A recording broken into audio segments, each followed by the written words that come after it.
Malis didn't know the man studying her from across the Great Hall was the Alpha King. She didn't know he'd refused 7 marriage proposals this year alone, or that he'd come to Thornhaven seeking something far more valuable than a political bride. And she certainly didn't know that the moment their eyes met, he'd already decided she was either his salvation or the most dangerous woman in the kingdom. All she knew was that her feet ached, her hands were raw from scrubbing, and if Lord Harwin caught her standing idle for even a moment, she'd feel his cane across her shoulders again. The feast had been raging for hours. Music swelled from the gallery above, and the scent of roasted venison and honeyed wine hung thick in the air. Malis moved along the edges of the room, refilling goblets, clearing plates, becoming invisible the way she'd perfected over 8 years of service.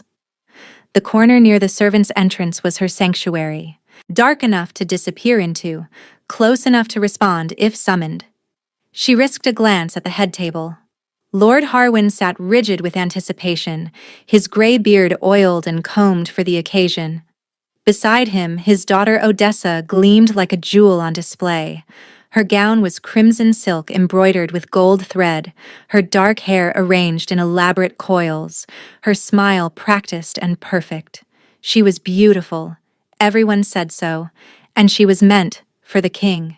The Alpha King of Valdrin had arrived at sunset with 30 warriors and no explanation. Lord Harwin had nearly tripped over himself arranging this feast, this presentation, this obvious parade of his eligible daughter. The entire household knew what was expected. Odessa would charm the king. The king would propose. Thornhaven would be bound to the throne. Malis watched the king now, trying to understand the whispers that preceded him. They said he was ruthless, that he'd executed his own uncle for treason, that he trusted no one and smiled even less. They said his mother had been poisoned 6 months ago, and he'd torn his court apart searching for her killer. He didn't look ruthless from here. He looked tired. Lorcan of Valdrin sat at Lord Harwin's right hand, barely touching his wine. His dark hair was cut short, military style, and his jaw was shadowed with stubble like he'd forgotten to shave. He wore no crown, just simple black leather and a sigil ring that caught the firelight. His eyes swept the room continuously, cataloging, assessing. Predator's eyes, Malis thought. The eyes of a man who expected attack from any direction. Those eyes found hers. Malis looked away instantly, heart hammering. Foolish girl, staring at the king. She busied herself straightening goblets on a side table, willing her hands not to shake. Your Majesty, Lord Harwin's voice boomed across the hall. Surely you must agree that Odessa would make a magnificent queen. Her education is impeccable. Her bloodline is ancient. And her beauty? Well? He gestured expansively. See for yourself. Odessa rose and curtsied, the movement graceful and rehearsed. It would be my honor to serve the crown, Your Majesty, in whatever capacity you desire. Malis felt the lie slither across her skin like ice water. She froze. No. Not here. Not now. She clenched her jaw, forcing the sensation down, the gift she'd spent her whole life hiding, the curse that had gotten her mother burned alive, was not going to surface at a royal feast.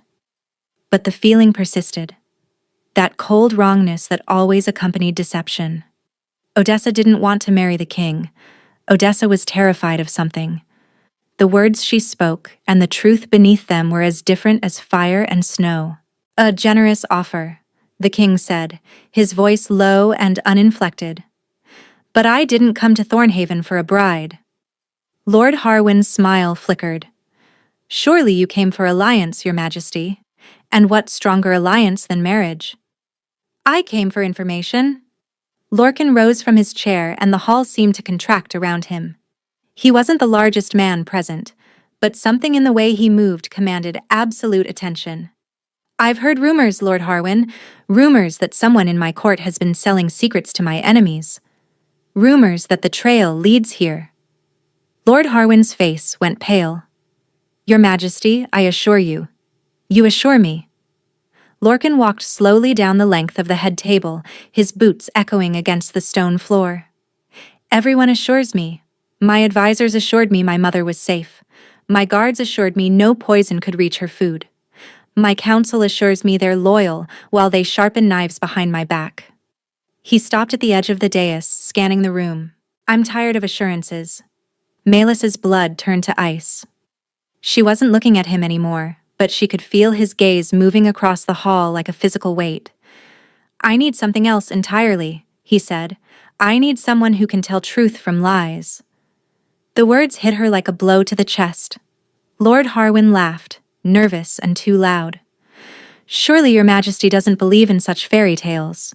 Truth seekers are myths, legends to frighten children. Are they? Lorcan's voice was soft, dangerous. Then why have you been hiding one in your household for 8 years? The hall went silent. Melis stopped breathing. The girl in the corner, Lorcan said without turning around. The one pretending to arrange goblets. Step forward. Every face in the room swiveled toward her. Melis's legs refused to move. This wasn't happening. Couldn't be happening. Now, Lorcan added, a command wrapped in silk. Melis stepped forward on wooden legs. She kept her eyes down, her hands clasped, her entire body screaming to run. She could feel Lord Harwin's fury radiating across the hall, could sense Odessa's sudden sharp interest, and could taste her own fear metallic on her tongue. She stopped 10 feet from the king. Look at me. She raised her eyes. Up close, he was devastating. The tiredness she'd glimpsed from across the room was carved into every line of his face. Exhaustion layered over grief, layered over something that might have been desperation. His eyes were the color of winter storms, gray and fathomless, and they held hers, with an intensity that made her want to look away. She didn't. Your name, he said. Melis, your majesty. Melis? He said it slowly, like he was tasting the syllables. I'm going to tell you 3 things. 2 will be true. 1 will be a lie. You're going to tell me which is which. Her heart slammed against her ribs. Your Majesty, I don't... First, my mother's name was Irina. His voice remained flat, uninflected. Second, she died peacefully in her sleep. Third, I intend to find her killer and make him wish he'd never been born. The cold crawled across her skin instantly. Second statement, the ice-water wrongness of falsehood, unmistakable and damning. Melis knew she should lie, should shake her head, play confused, and protect the secret she'd kept since childhood. But the king was watching her with those winter storm eyes, and she could see it there beneath the control. Hope, fragile and desperate, that she might be real. The second one, she whispered. Your mother didn't die peacefully. Something shifted in his expression, just for a moment, just long enough for her to glimpse the grief he carried like shrapnel in his chest. No, he said softly. She didn't. Lord Harwin stepped forward, his face purple with barely suppressed rage. Your Majesty, this girl is a servant, a nobody. Whatever trick she just performed is exactly what I've been searching for? Lorcan didn't look at Lord Harwin. His eyes remained fixed on Melis. You have a gift. One I need desperately. Someone in my court murdered my mother, and I can't tell who's lying anymore. Every smile hides a knife. Every loyalty is suspect. He paused. I want you to come to Valdrin. Help me find the killer. In exchange, I'll give you anything you ask. She's not for sale, Lord Harwin sputtered. She belongs to this household. She belongs to no one. Lorcan's voice went cold. Or are you telling me, Lord Harwin, that you keep slaves in your estate? Because slavery was outlawed in my kingdom 40 years ago. Lord Harwin's mouth opened and closed. Melis. The king's attention returned to her, softer now. This is your choice. Not his, not mine. Yours. Choice. The word felt foreign in her mouth. When had anyone ever given her a choice? What happens if I say no? She asked, surprising herself. Then I leave. And you stay here. His jaw tightened. But I think we both know what your life will look like once I'm gone. once Lord Harwin realizes what you've been hiding under his roof." He was right. She could already feel Lord Harwin's gaze burning into her back. If she stayed, she wouldn't survive the week. "And if I say yes? Then you come with me tonight. You help me find a murderer. And when it's done, you're free to go wherever you wish, with enough gold to never scrub another floor." "How long?" 14 days. No more. 14 days. It felt like a lifetime and nothing at all. "I want your word," Malus said.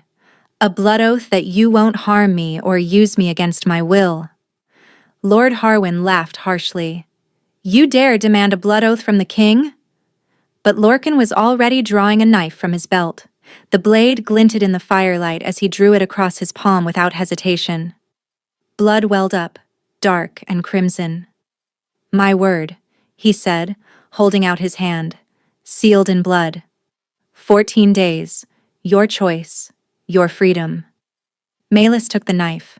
Her fingers trembled as she cut her own palm, the pain sharp and clarifying. When she pressed her hand to his, something exploded through her. Not cold, not the ice of falsehood. This was heat. Recognition. A connection that snapped into place like a key turning in a lock, resonating through every nerve in her body. Her breath caught, her vision blurred. And beneath her palm, the king's pulse stuttered like he'd felt it too. His eyes widened, storm gray and suddenly vulnerable. "What?" Malus started, but he pulled his hand away, his expression shuddering closed. "We leave within the hour," he said, his voice rough. "Gather your things." He turned and walked toward the door without looking back. Malus stood in the center of the hall, her bleeding palm cradled against her chest, her entire world tilting sideways. She didn't know what had just happened, but she knew, with absolute certainty, that nothing would ever be the same. The journey to Valdrin took 2 days, and Malus spent most of it trying not to stare at the king. Lorcan rode at the front of the column, flanked by 2 warriors who watched the forest with suspicious eyes. He spoke rarely, ate little, and hadn't addressed her directly since they'd left Thornhaven. The blood oath on her palm had scabbed over, but the memory of that strange connection still burned beneath her skin. She rode a gentle mare named Thistle, provided by a stern-faced woman named Corvin who seemed to serve as both the king's captain and his shadow. Corvin had given Malus riding leathers, practical boots, and a look that clearly said, "Don't cause problems." Malus had no intention of causing problems. She had every intention of surviving the next 14 days and disappearing with her gold to somewhere Lord Harwin would never find her. On the second evening, they crested a ridge and Malus inhaled sharply. The castle rose from the cliffs like it had grown there, all dark stone and brutal angles softened by the sunset bleeding across the sky. Towers spiraled upward toward the clouds, and far below, waves crashed against rocks in endless rhythm. It was beautiful the way a blade was beautiful, elegant, deadly, and utterly unforgiving. "Stormhall," Corvin said, pulling her horse alongside Malus, "home of the Valdrin kings for 600 years. It's..." Malus searched for the right word. "Imposing." Corvin almost smiled. "Wait until you see it in a storm. The lightning hits those towers almost every night in winter. Some say the old kings harnessed it, used it to fuel their power. Is that true? Who knows anymore? The old magic is mostly gone." Corvin's expression flickered. Mostly. They descended the ridge and crossed a bridge so narrow Malus didn't dare look down. Inside the walls, the courtyard bustled with activity. Warriors sparring, servants carrying linens, a blacksmith hammering somewhere out of sight. People stopped to stare as their party passed. Malus felt their gazes like physical pressure, curious and calculating. A woman rushed forward to take the king's reins. Another appeared at Malus's side, helping her dismount on legs that had gone numb from riding. "This way," Corvin said, guiding her toward a side entrance. "His Majesty wants to speak with you before dinner." Malus followed through corridors lit by flickering torches, past tapestries depicting hunts and battles, up spiraling staircases that made her thighs burn. Finally, Corvin stopped at a heavy oak door. He's inside. Remember? He's still the king, even when he doesn't act like it. Before Malus could ask what that meant, the door swung open. The room was a study, lined with books and maps, and the detritus of a man who worked too much and slept too little. Papers covered every surface, candles burned low in their holders, and at the center of the chaos stood Lorcan, his travel-stained leathers exchanged for a simple linen shirt that somehow made him look more human, more vulnerable. "Sit," he said, gesturing to a chair. "Please." She sat. He poured wine from a carafe on his desk, 2 cups, one of which he set before her. Then he took the seat across from her, close enough that she could see the shadows beneath his eyes. "You must have questions. Several hundred at least." His mouth twitched, almost a smile. "Start with the most pressing." Malus wrapped her hands around the wine cup, drawing comfort from its warmth. "How did you know about me? About what I can do?" "Your mother was Verada of Thornwood." It wasn't a question. "A truth-seeker of considerable power. She was executed when you were 7, accused of witchcraft by Lord Harwin's father." The words hit her like stones. "You know about my mother?" "I know about every truth-seeker who's lived in the last century." Lorcan's voice was quiet. "Most are dead. Killed by people who feared them or wanted to use them. Your mother hid you well. Changed your name, placed you somewhere no one would think to look." He paused. "But 3 months ago, one of my informants heard rumors. A servant girl at Thornhaven who always knew when someone was lying, who'd never once been fooled by a cheating tradesman or a dishonest merchant. And you came to collect me. I came to ask for your help." His eyes held hers. "There's a difference." Malus took a slow sip of wine, tasting for poison out of habit. Nothing. Just warmth and berries and a faint hint of oak. "Tell me about your mother," she said, "the queen who was poisoned." Lorcan was silent for a long moment. When he spoke, his voice was rough. "She was the only person who truly knew me. My father died when I was 12, leaving me a crown I was too young to carry. My mother carried it with me, advised me, protected me, and told me the truth when everyone else told me what I wanted to hear." He looked away. 6 months ago, she started getting headaches, then fevers. The healer said it was a wasting sickness. Natural. Tragic, but natural. But it wasn't. No. His hand clenched on his wine cup. "After she died, I found traces of ashweed in her medicine.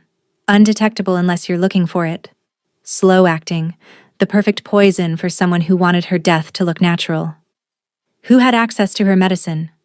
That's the problem." Lorcan's laugh was bitter. "Dozens of people. Servants, healers, advisors. Anyone who entered her chambers in the final months could have done it. And since then, I've questioned every one of them. Interrogated, threatened, begged." His voice cracked.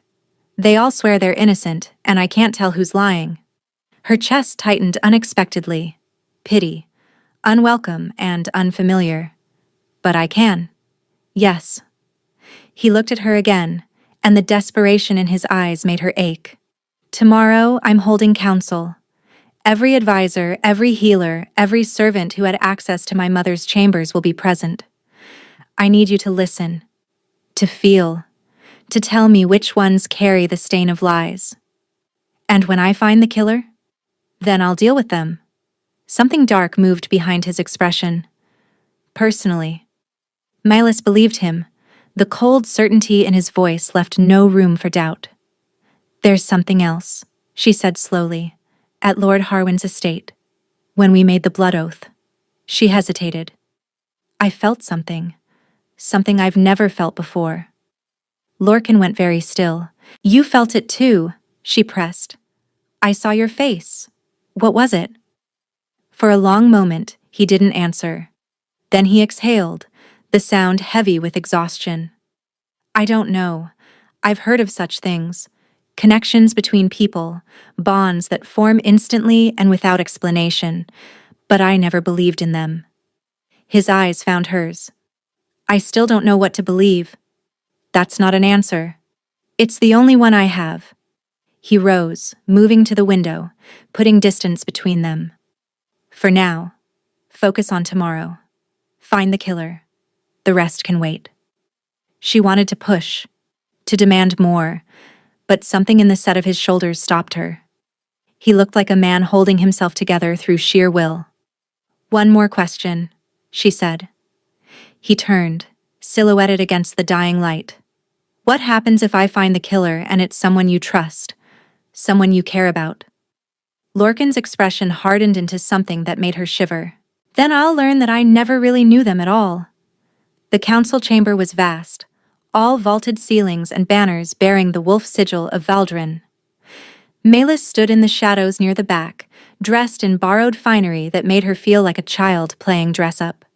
Corvin had positioned her here deliberately, visible but unobtrusive, able to see every face in the room. Just observe, Lorcan had told her that morning. Don't react, don't let them know what you're sensing. We need them comfortable, off guard. Easier said than done. 23 people filled the chamber. Advisors in rich robes, healers in simple gray, servants who stood along the walls waiting to be questioned. Melis let her attention drift across them, opening herself to the gift she'd spent so long suppressing. The first hour was torture. Lies everywhere. Small ones, mostly. A steward exaggerating his efficiency. An advisor downplaying a gambling debt. A healer inflating her credentials.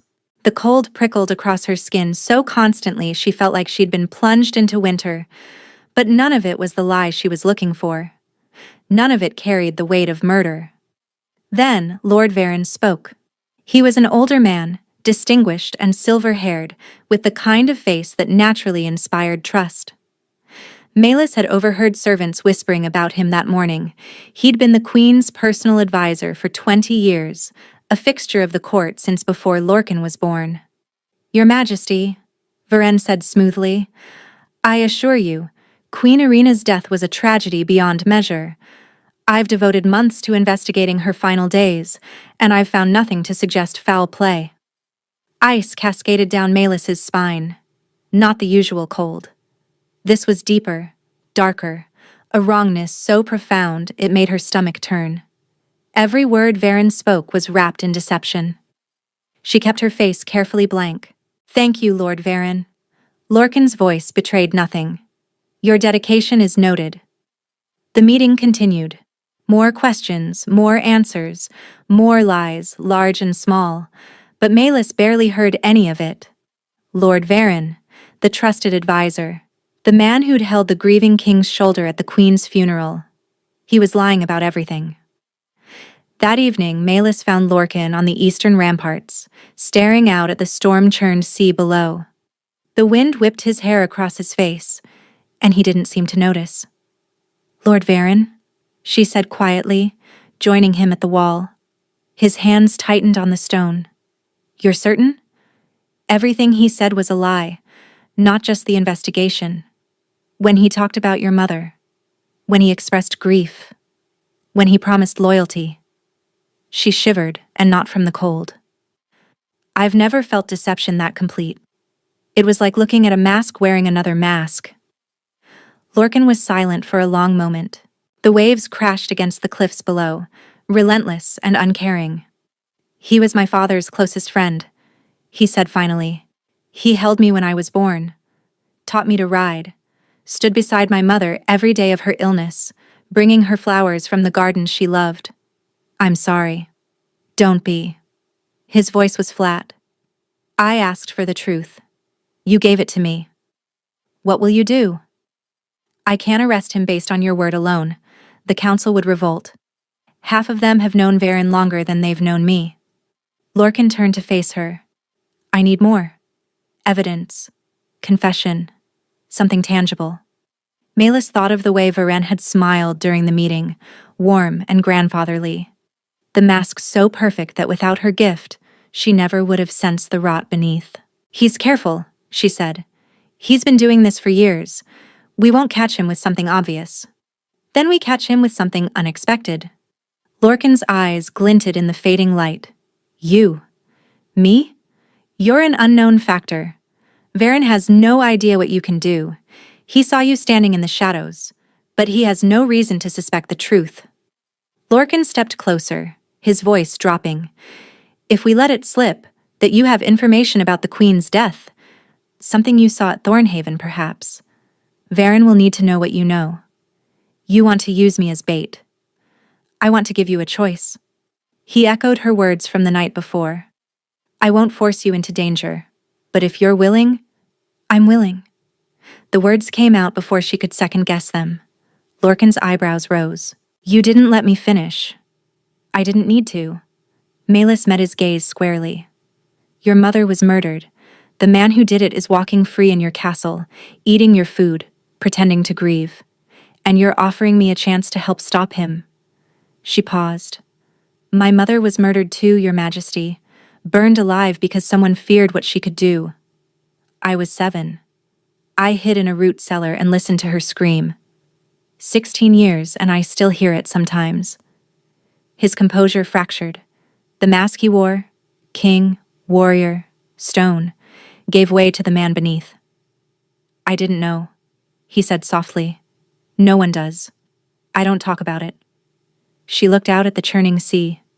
"But I remember what it felt like, hiding in the dark, knowing I couldn't help her, knowing that my gift was the reason she died. That wasn't your fault." "Maybe not." She turned back to him.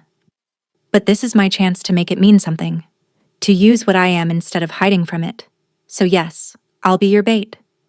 Lorcan was quiet. When he spoke again, his voice came out strained. "You're remarkable. You know that? I'm a servant who scrubbed floors for 8 years. You're a survivor who kept an impossible secret while serving the man whose father killed your mother." His hand came up slowly, giving her time to pull away, and brushed a strand of hair from her face. "That's not weakness, Malus. That's strength most people can't imagine." Her breath caught. His fingers lingered at her temple, warm against her cold skin. "You should be more careful," she whispered. "Touching me." "Why?"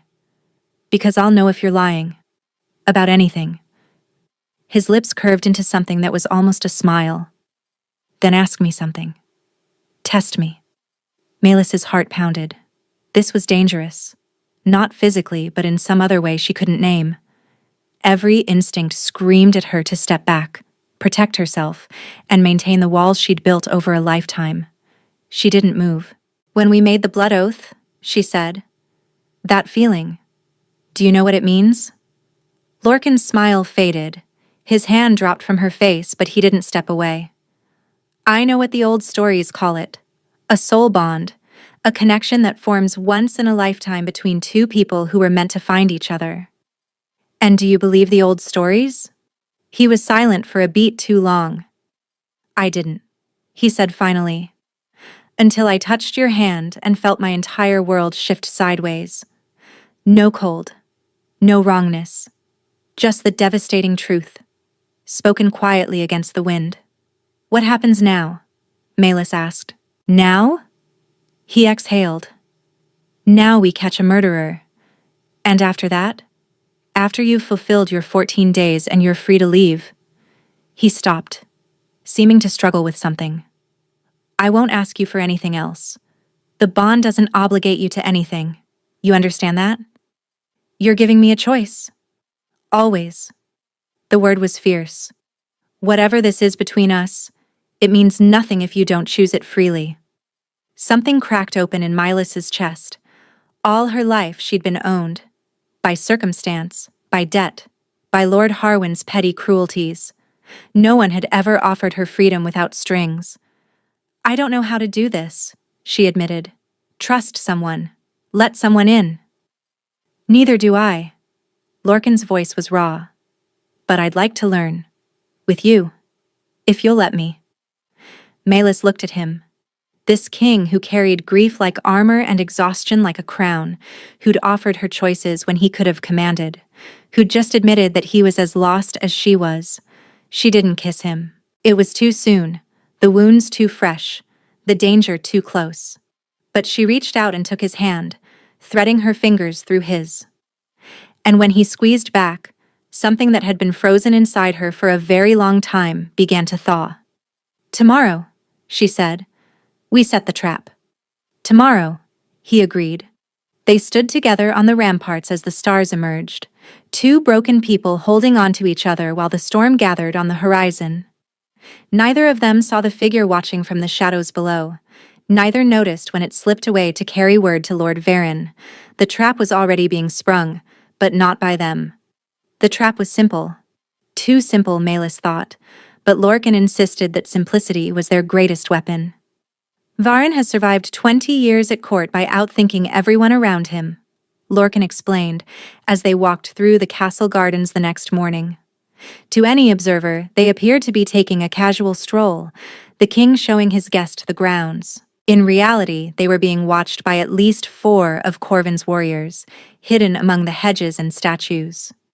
He'll be expecting complexity. Layers. Instead, we give him something he can't resist. An easy target.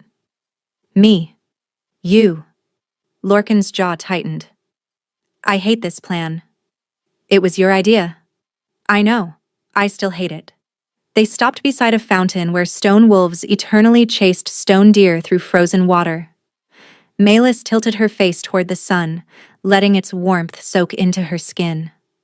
After 8 years of Thornhaven's dim kitchens and drafty corridors, she'd almost forgotten what sunlight felt like. "Tell me again," she said. "What exactly am I supposed to do?"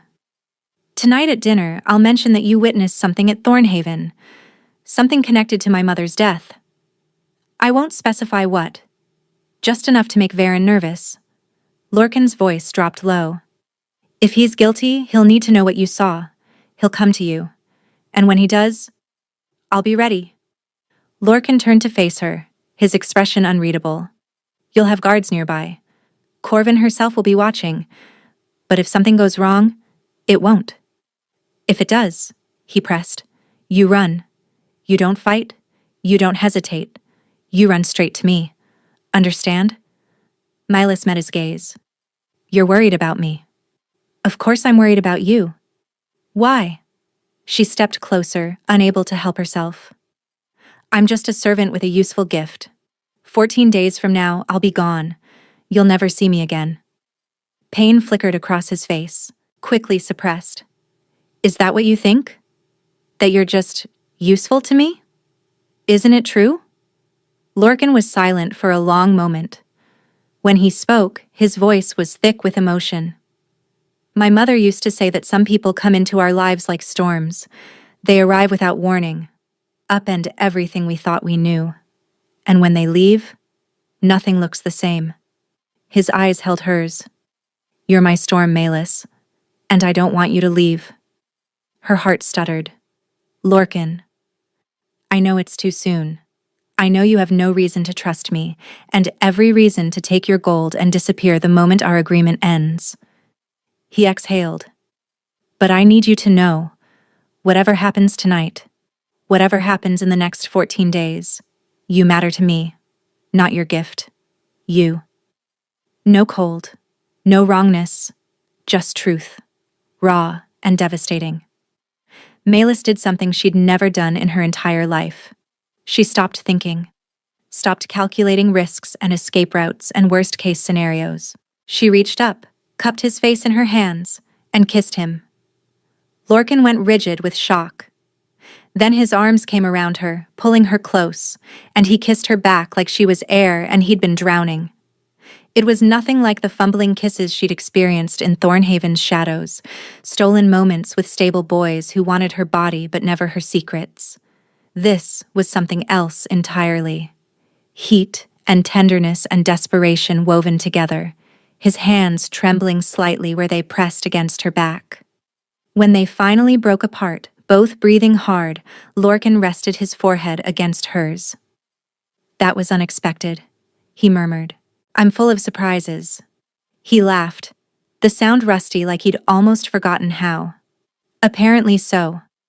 Ask me again, Melis said quietly. After tonight. After Varen is dealt with and your mother has justice. Ask me to stay and I'll give you an answer.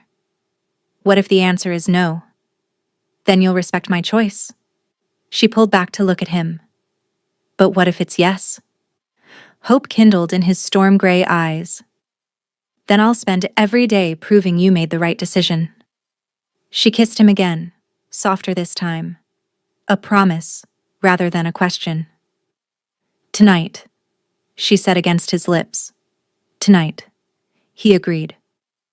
They walked back to the castle together, his hand warm in hers, and somewhere in the shadows of the garden, Lord Varen's spy memorized every detail to report. The target was confirmed.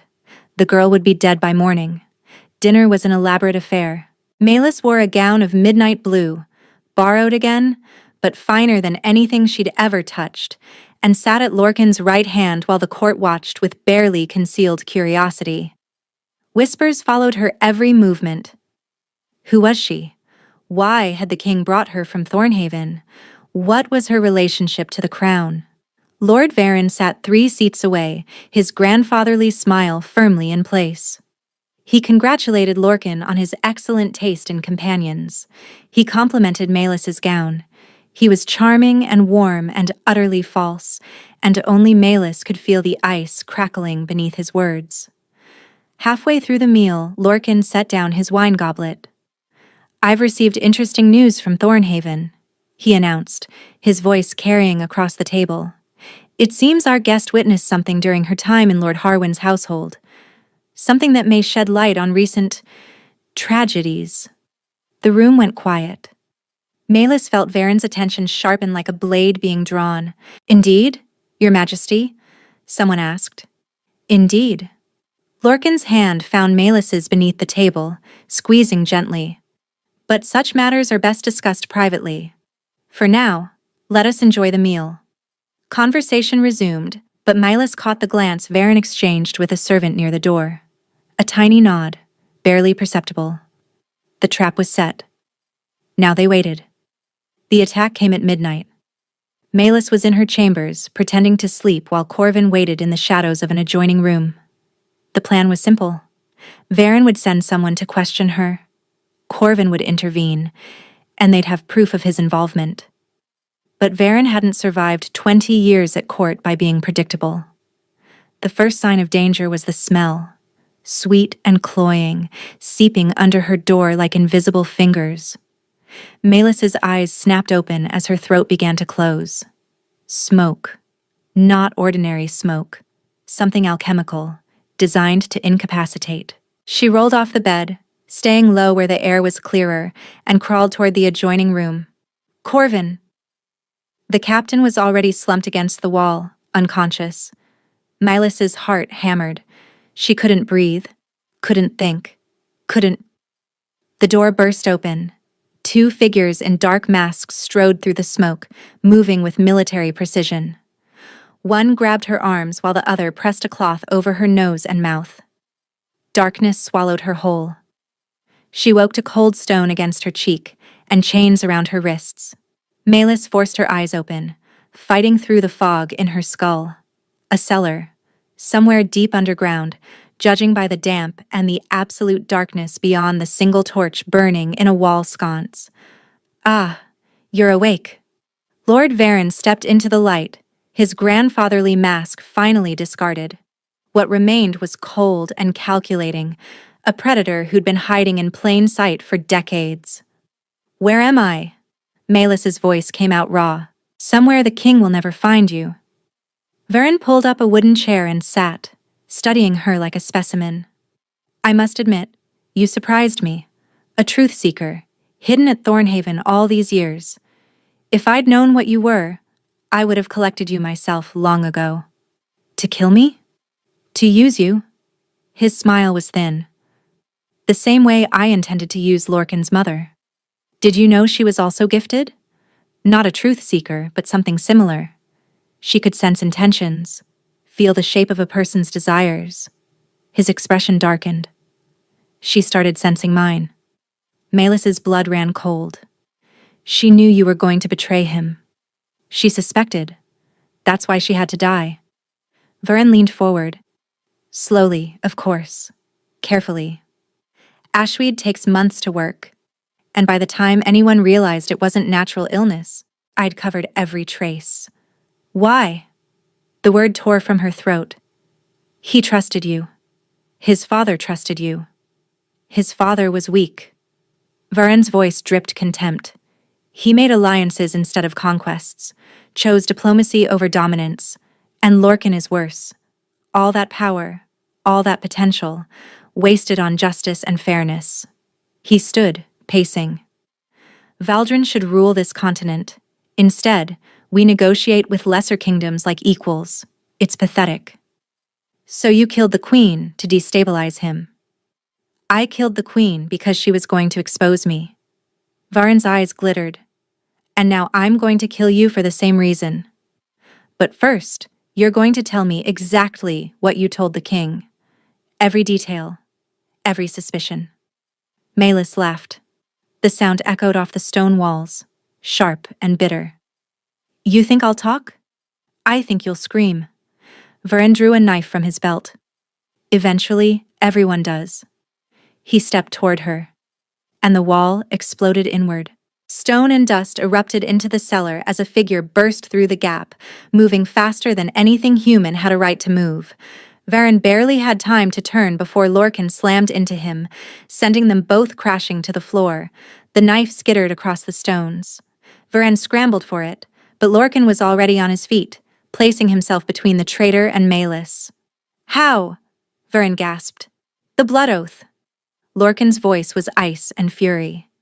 Did you think it was just words? I felt her fear from across the castle, felt her pain, followed the bond straight to this pit.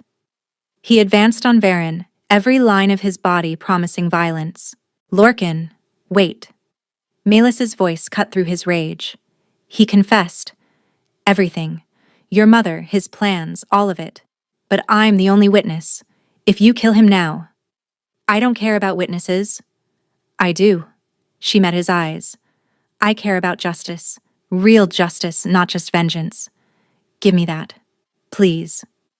His fury didn't fade, but it banked, controlled by sheer force of will. Corvin, he called. The captain appeared in the hole he'd made, followed by half a dozen warriors. She looked battered but alert, fury burning in her eyes. Take him, Lorcan ordered. Chain him in the deepest cell we have. Double guards. No visitors.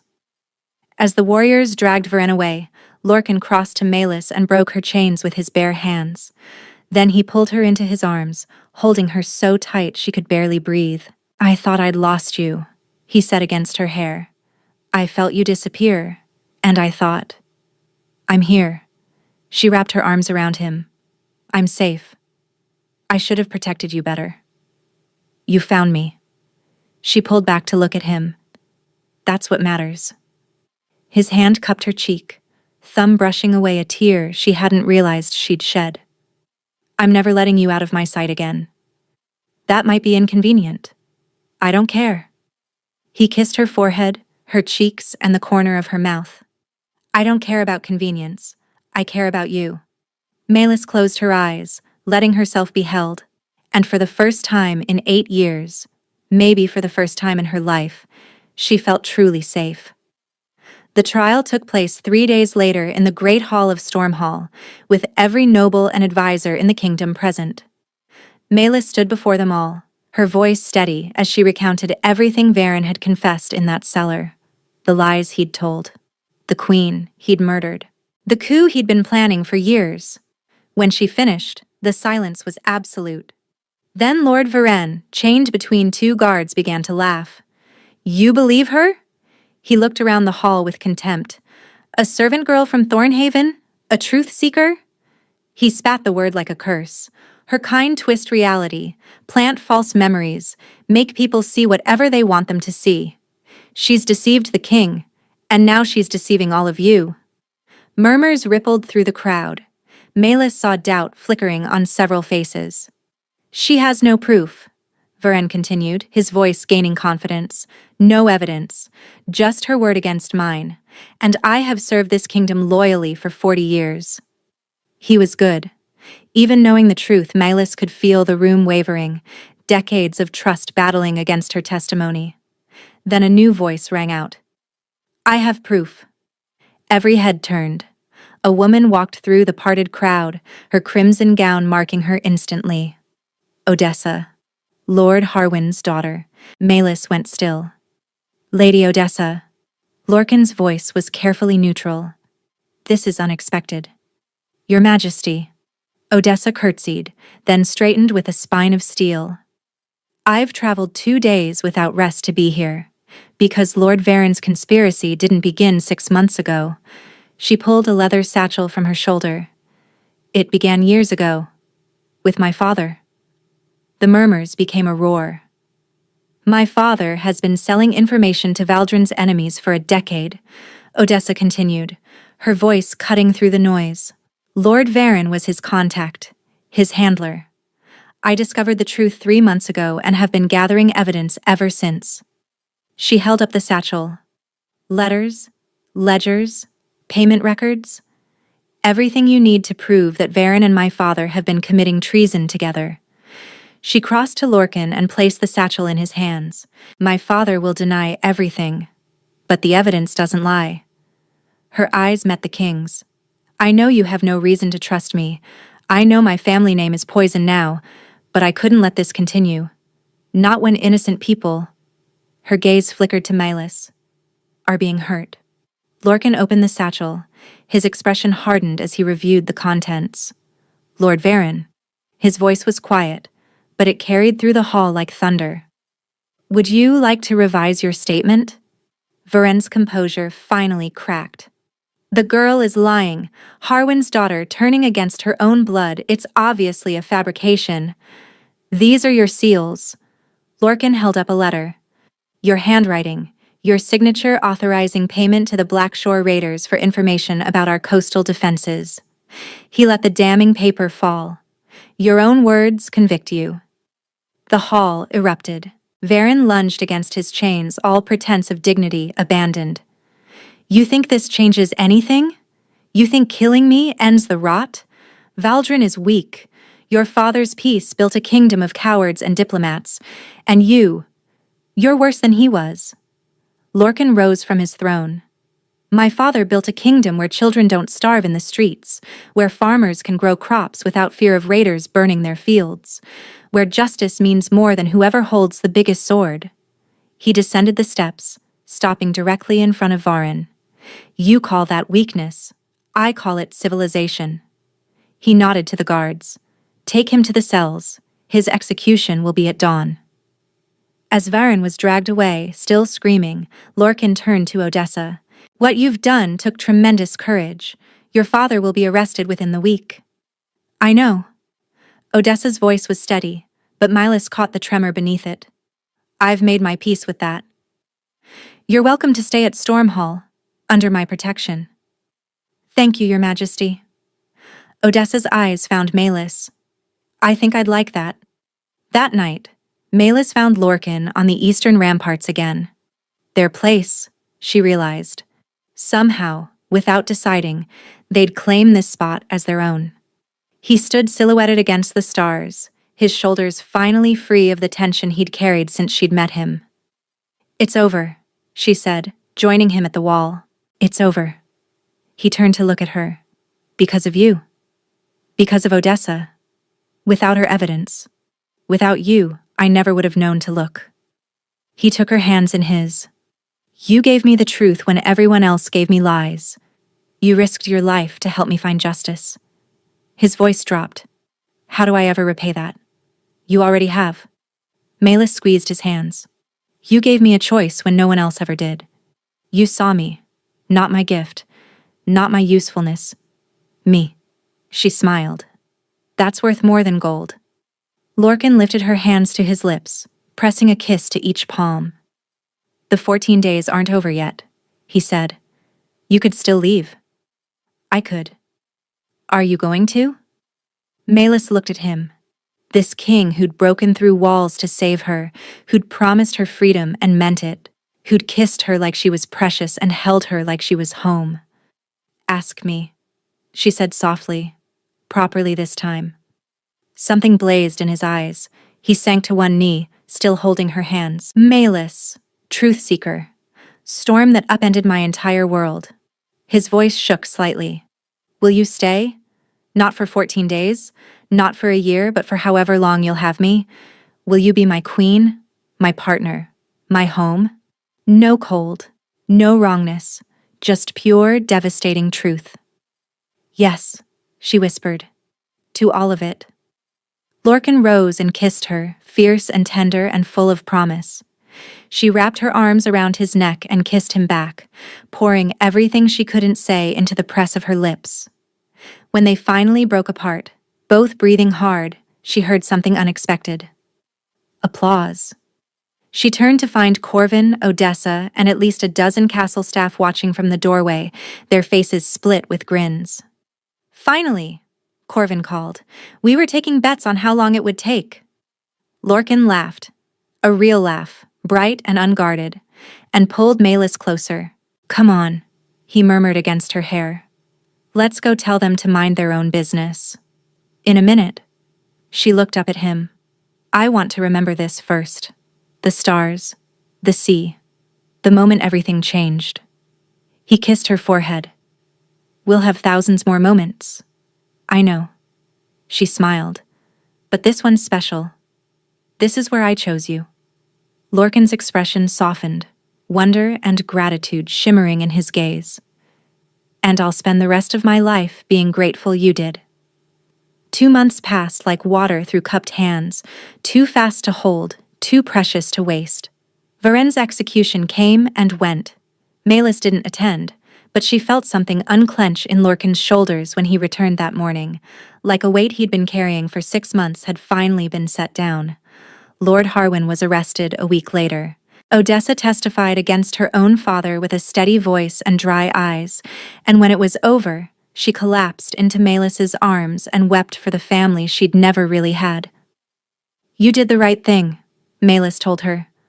"I know." Odessa wiped her face. "That's what makes it hurt." She stayed at Storm Hall, finding purpose in the castle's library, cataloging texts that hadn't been touched in centuries. Malus visited her often, and slowly, improbably, they became friends. 2 women who'd been shaped by cruel fathers and found their own way to something better. Spring arrived with a vengeance, melting the snows and filling the castle gardens with impossible color. Malus walked those paths daily, still marveling at the freedom to go where she pleased, wear what she wanted, and speak her mind without fear. And always, always, Lorcan was there. He courted her properly, just as he'd promised, brought her books from the royal collection, taught her to ride a horse that wasn't borrowed, introduced her to his council as his intended, daring anyone to object with a look that could have frozen fire. No one objected. "They're terrified of you," Malus observed after one particularly tense meeting. "Good." Lorcan's smile was wolfish. "They should be terrified of what I'd do if anyone harmed you. That's not exactly comforting. It's not meant to be comforting. It's meant to be true." She kissed him then, because she could, because he was hers, because every day she woke up amazed that this was her life now. The bonding ceremony took place on the first full moon of summer. Malus had expected something small, quiet. Instead, she found herself standing in the great hall of Storm Hall, the same hall where Lorcan had presented her to his council, where she'd testified against Varen, where her entire world had been remade, surrounded by 500 guests. "Breathe," Odessa whispered, adjusting Malus's veil. "You look like you're about to faint." "I might." "You survived Lord Harwin. You survived Varen. You survived being kidnapped and nearly murdered." Odessa squeezed her shoulders. "You can survive a wedding. This is different." "Yes." Odessa smiled. "This is the good part." The music swelled, the doors opened, And Milas walked toward the man waiting at the altar, her heart pounding so hard she was certain everyone could hear it. Lorcan wore formal black, silver thread tracing the wolf sigil across his chest. His hair was tamed for once, his jaw clean-shaven, his storm-gray eyes fixed on her with an intensity that made her knees weak. When she reached him, he took her hands in his. "You came," he murmured, low enough that only she could hear. "Did you think I wouldn't?" "I thought I might wake up." His thumb traced circles on her palm. "I've been afraid this was all a dream." "It's not." She squeezed his hands. "I'm here. I'm real. And I'm choosing you." The ceremony was ancient, conducted in the old tongue that few still spoke. Melis understood perhaps one word in 10, but the meaning was clear. Two souls, two paths, woven together into one. When the officiant called for the blood oath, Melis almost laughed. "Again?" she whispered. Lorcan's lips twitched. Tradition. They cut their palms, the same hands that had sealed their first bargain in Lord Harwin's hall, and pressed them together. The bond that had sparked between them that night flared again, brighter this time, settling into something permanent and unshakable. "I bind myself to you," Lorcan said, his voice carrying through the hall, in storm and stillness, in shadow and light, until the last star falls from the sky. "I bind myself to you," Melis echoed, "in truth and trust, in choice and chance, until my final breath." The officiant pronounced them bonded, and Lorcan kissed her like they were the only two people in the world. The hall erupted in cheers. The celebration lasted until dawn. There was music and dancing, wine flowing freely, toasts that grew increasingly elaborate as the night wore on. Corvin caught Melis's eye at one point and raised her goblet in silent salute. Odessa danced with 3 different lords and looked happier than Melis had ever seen her. But eventually, finally, Lorcan pulled Melis away from the crowd and led her through corridors she now knew by heart. Their chambers, hers and his, merged together like their lives. He closed the door and turned to her, his expression softening into something vulnerable. "Hello, wife." The word sent shivers down her spine. "Hello, husband." He crossed to her slowly, giving her time to retreat if she wanted. She didn't. His hands cupped her face. "I've imagined this moment for weeks, and now that it's here, I don't know where to begin." "Then let me." She kissed him, soft at first, then deeper as his arms came around her. He lifted her easily, carrying her to the bed piled with furs and silks, laying her down like she was made of something precious. "Tell me if you want to stop," he breathed against her throat. "At any point. For any reason." "I won't want to stop. Tell me anyway. I promise." He loved her slowly that night, reverently, learning the geography of her skin with hands that trembled slightly, mapping every sigh and shiver, murmuring her name like a prayer. And when they finally came together, Melis felt the bond between them blaze into something transcendent. Not chains, but wings. Afterward, they lay tangled in the moonlight, her head on his chest, his fingers tracing lazy patterns on her shoulder. "Tell me something," she said quietly. "Something I don't know." Lorcan was silent for a moment. "The night I came to Lord Harwin's hall, I almost didn't enter. I stood outside for an hour, convinced I was chasing another dead end, that the truth-seeker rumors were just rumors." His arms tightened around her. "I walked in expecting disappointment, and then I saw you. Standing in the corner." "Standing in the corner?" His voice roughened.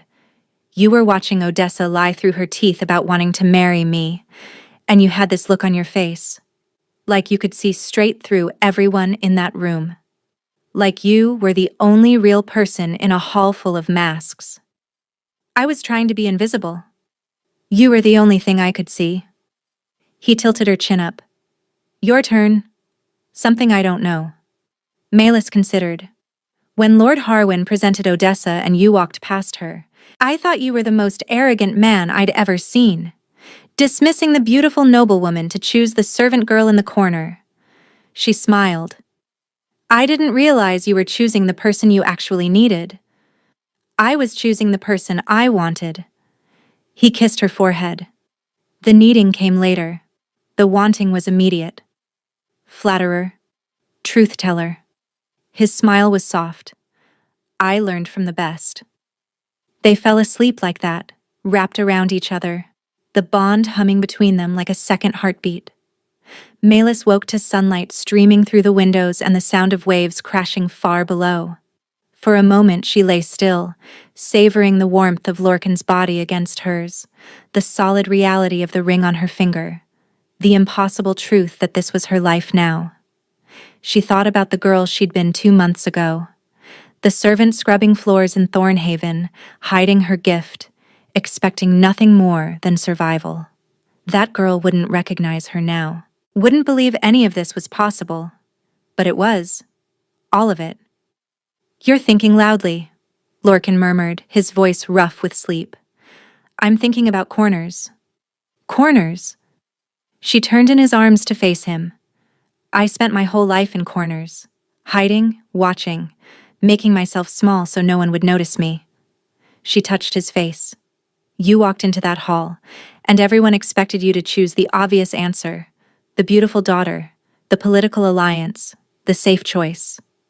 Instead, I chose you. Instead, you saw me. Her throat tightened.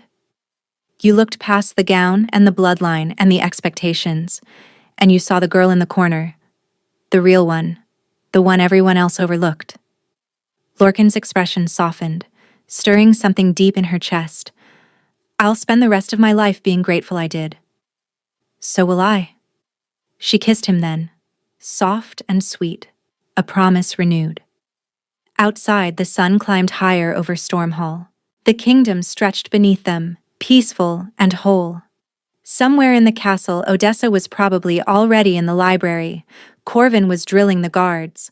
Life was continuing, ordinary and extraordinary all at once. And in the royal chambers, a king held his queen close and thanked every star in the sky that he'd walked past the obvious choice and found something infinitely more precious. The girl in the corner, the storm that changed everything, his home. Where are you reading from? I'd love to meet you in the comments. And if this story touched your heart, please subscribe. It's free, and it helps more people discover these tales.